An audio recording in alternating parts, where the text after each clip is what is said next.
शिव महापुराण महात्म्य समाप्ति के बाद से विधेश्वर संहिता प्रथम अध्याय प्रयाग में सुत जी से मुनियों का तुरंत पाप नाश करने वाले साधन के विषय में प्रश्न जो आदि और अंत में और मध्य में भी नित्य मंगलमय है, जिनकी समानता अथवा तुलना कहीं भी नहीं है, जो आत्मा के स्वरूप को प्रकाशित करने वाले देवता परमात्मा है, जिनके पांच मुख है और जो खेल के खेल में अनायास जगत की रचना पालन और संहार तथा अनुग्रह एवं तिरुभाव रूप पौच प्रबल कर्म करते रहते हैं, उन सर्वश्रेष्ठ अजर अमर ईश्वर अंबिकापति भगवान शंकर का मैं मन ही मन चिंतन करता हूँ।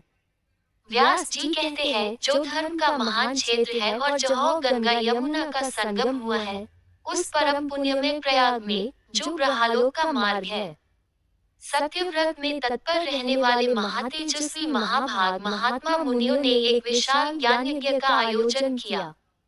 उस ज्ञान यज्ञ का समाचार सुनकर पौराणिक शिरोमणि व्यास शिष्य महामुनि सुत जी वहाँ मुनियों का दर्शन करने के लिए वहाँ आए।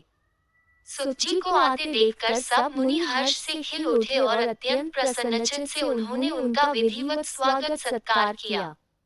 तत्पश्चात उन प्रसन्न महात्माओं ने उनकी विधिवत स्तुति करके विनयपूर्वक हाथ जोड़कर उनसे इस प्रकार कहा, सर्वज्ञ विद्वान रोमहर्षि जी, आपका भाग्य बड़ा भारी है। इसी से आपने व्यास जी के मुख से अपनी प्रसन्नता के लिए ही संपूर्ण पुराण विद्या प्राप्त की है। इसलिए आप आश्चर्य स्वरूप कथाओं के भंडार है, ठीक उसी तरह जैसे रत्नाकार समुद्र बड़े बड़े सारभूत रत्नों का आगार है। तीनों लोकों में भूत वर्तमान और भविष्य तथा और भी जो कोई वस्तु है, वह आपसे अज्ञात नहीं है।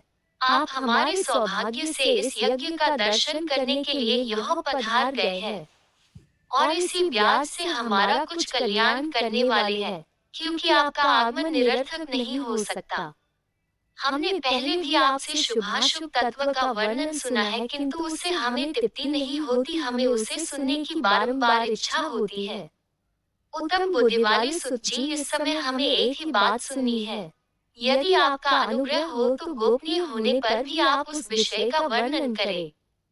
घोर कलयुग आने पर मनुष्य पुण्य कर्म से दूर रहेंगे, दुराचार में फंस जाएंगे और सबके सब सत्य भाषण से मुंह फेर लेंगे, दूसरों की निंदा में तत्पर रहेंगे, पराये धन को हड़प लेने की इच्छा करेंगे, उनका मन पराई स्त्रियों में आसक्त रहेगा तथा वे दूसरे प्राणियों की हिंसा किया करेंगे, अपने शरीर को ही आत्मा समझेंगे, मूढ़, नास्तिक और पशु बुद्धि रखने वाले होंगे, माता पिता से द्वेष करेंगे, ब्राह्मण लोभ रूपी ग्राह के ग्रास बन जाएंगे, वेद बेचकर जीविका चलाएंगे, धन का उपार्जन करने के लिए हे विद्या का अभ्यास करेंगे और मत से मोहित रहेंगे, अपनी जाति के कर्म छोड़ देंगे, प्रायः दूसरों को ठगेंगे, तीनों काल की संध्योपासना से दूर रहेंगे और ब्रह्म ज्ञान से शून्य रहेंगे।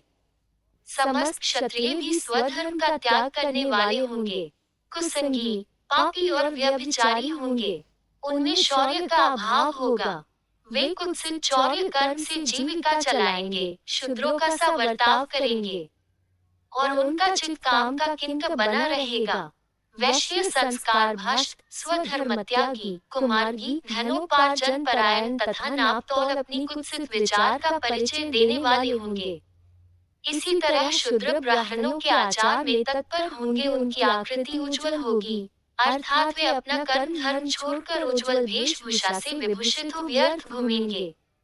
वे स्वभावतः ही अपने धर्म का त्याग करने वाले होंगे, उनके विचार धर्म के प्रतिकूल होंगे, वे कुटिल और द्विज निंदक होंगे, यदि धनी हुए तो कुकर्म में लग जाएंगे, विद्वान हुए तो वाद विवाद करने वाले होंगे, अपने को कुलीन मानकर चारों वर्णों के साथ वैवाहिक संबंध स्थापित करेंगे, समस्त वर्णों को अपने संपर्क से भ्रष्ट करेंगे। वे लोग अपनी अधिकार सीमा से बाहर जाकर द्विजोचित सत्कर्मों का अनुष्ठान करने वाले होंगे। कलयुग की स्त्री प्राय सदाचार से भ्रष्ट और सदा पति का अपमान करने वाली होगी, सास ससुर से द्रोह करेगी, किसी से भय नहीं मानेगी, मलिन भोजन करेगी, कुत्सित हाव भाव में तत्पर होंगी, उनका शिव स्वभाव बहुत ही बुरा होगा और वे और अपने पति की सेवा से सदा ही विमुख रहेंगी। सूची। इस प्रकार जिसकी बुद्धि नष्ट हो गई है, जिन्होंने अपने धर्म का त्याग कर दिया है, ऐसे लोगों को इहलोक और परलोक में उत्तम गति कैसे प्राप्त होगी, इसी चिंता से हमारा मन सदा व्याकुल रहता है। परोपकार के समान दूसरा कोई धर्म नहीं है। अतः जिस छोटे से छोटे उपाय से इन सब पापों का तत्काल नाश हो जाए, उसे इस समय कृपा पूर्वक बताएं, क्योंकि आप समस्त सिद्धांतों के ज्ञाता है।